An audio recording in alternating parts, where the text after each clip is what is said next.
In today's free tutorial, I'm going to show you how you can add a green screen effect in Adobe Premiere Pro CC completely for free in less than 1 minute. Step number 1, drag the video file. You want to add a green screen effect, like in the timeline like so. In this case, I have the video clip, I'd like to add it around right here. Step number 2 is to cut the clip, raise your tool, or you want the green screen effect to start.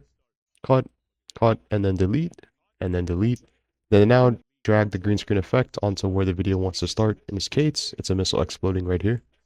Next step is to go under to effects and type in color key.